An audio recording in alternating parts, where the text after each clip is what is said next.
For God alone my soul waits in silence. From him comes my salvation.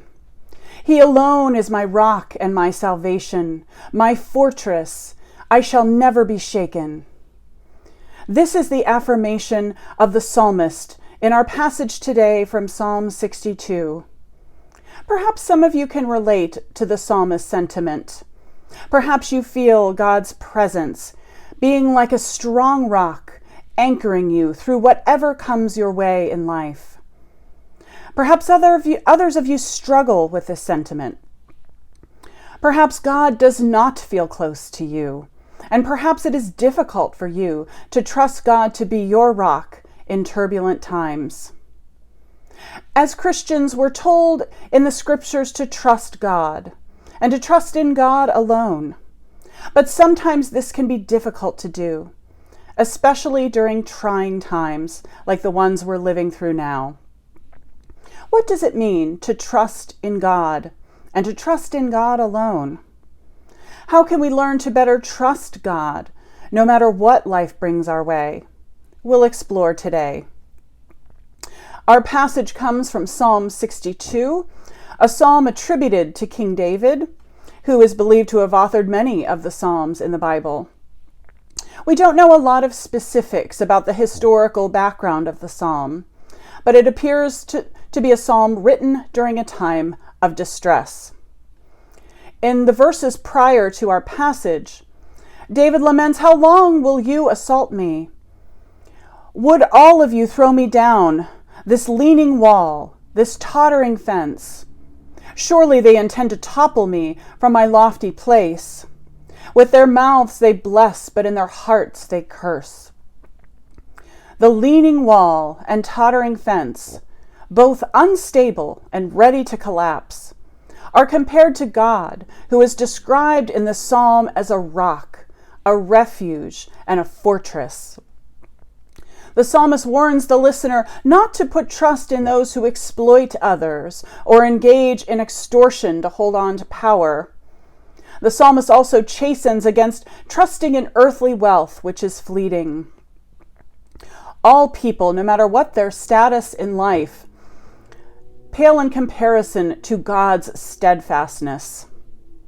Notice how the psalmist repeatedly affirms, "For God alone my soul waits in silence. From him comes my salvation.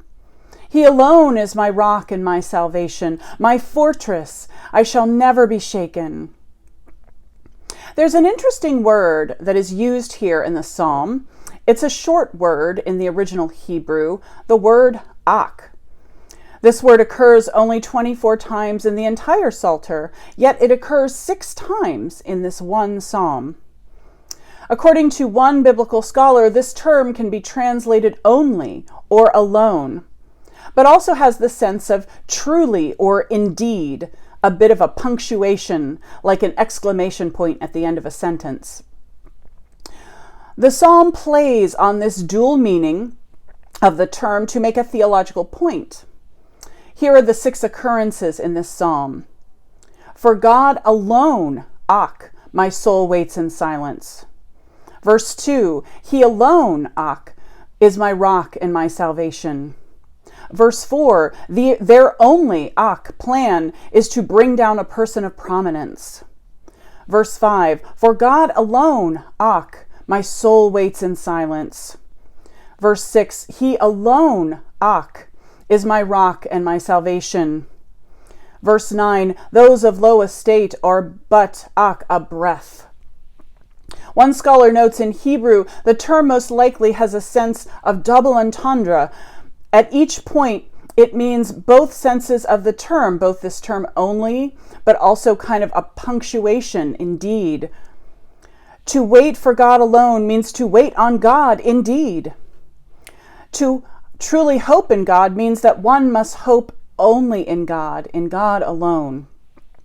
And that is the big faith lesson conveyed by this small word in this short psalm.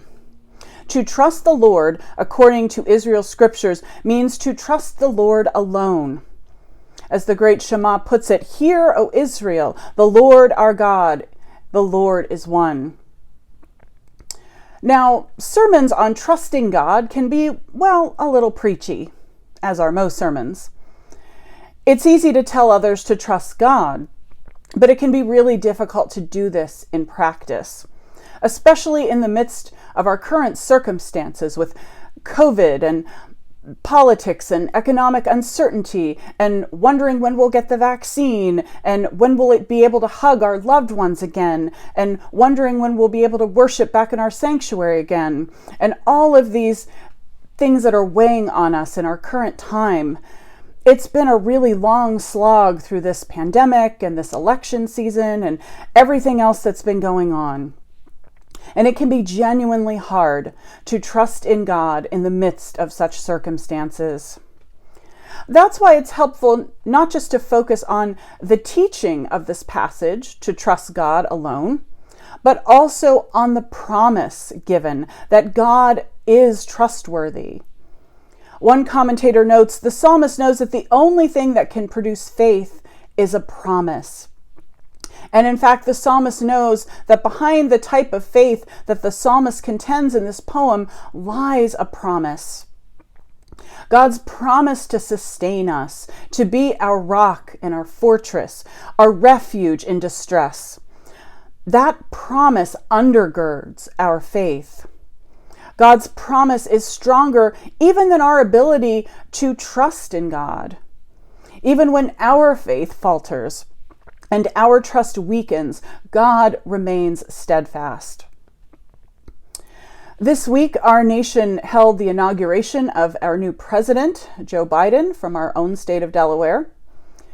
This past election season was one that was particularly contentious, and our nation still remains deeply divided and polarized. Our new president will have his hands full as he seeks to bridge our divides and heal our brokenness, as well as deal with all the challenges that we face with the COVID-19 pandemic and the economy and all the other things.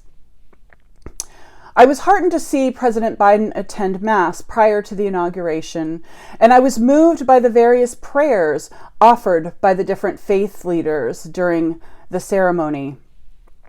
In a recent article in Sojourners magazine, Mark Tooley, who is the president of the Institute on Religion and Democracy, said inaugural prayers are a valuable part of the American culture, as they remind us that government, including the president, are not the supreme authority. There is a transcendent authority above the president-elect that commands their respect and good behavior and urges them to become good public servants.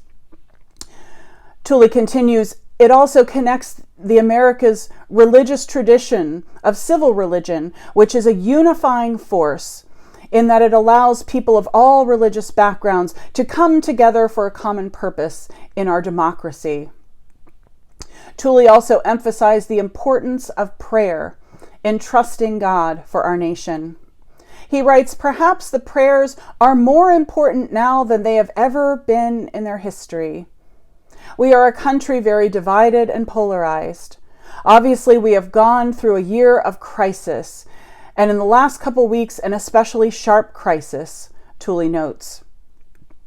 He asserts if you're a person of faith, now is a good time for prayer. Psalm 62:8 asserts, trust in God at all times, O people. Pour out your heart before him. God is a refuge for us. This is a reminder to pour out our hearts to God in prayer continually.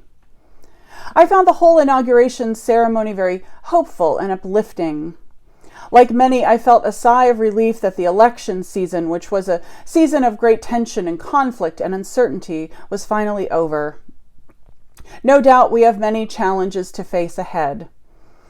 But I felt like I could breathe a little bit easier, at least for one day. In his inaugural speech, President Biden quoted Psalm 30, verse 5, which says, weeping may last for the night, but joy cometh in the morning. Like Psalm 62, Psalm 30 is also a psalm of trusting God, even in the midst of trying circumstances. Psalm 30 begins, I will extol you, Lord, for you lifted me out of the depths and did not let my enemies gloat over me. Lord my God, I cried to you for help, and you healed me. You, Lord, brought me up from the realm of the dead. You spared me from going down to the pit. When I felt secure, I said, I will never be shaken. This is the promise of God's power and protection and strength that sustains us. When the wild winds blow and seek to topple us, God is our rock, our refuge, and our fortress. God keeps us steady and strong in the midst of all of life's ups and downs. Reflecting upon all of this week reminded me that our stability, our grounding, our security, our endurance comes not from any human president or leader, but from God alone. As I reflect upon God's promise to be my rock, to be my refuge, to be my fortress and my strength, it is when I reflect on that promise that I am able to put my trust in God alone. And it is a process and takes time, and often takes remembering God's promise and committing to trust Him time and time again.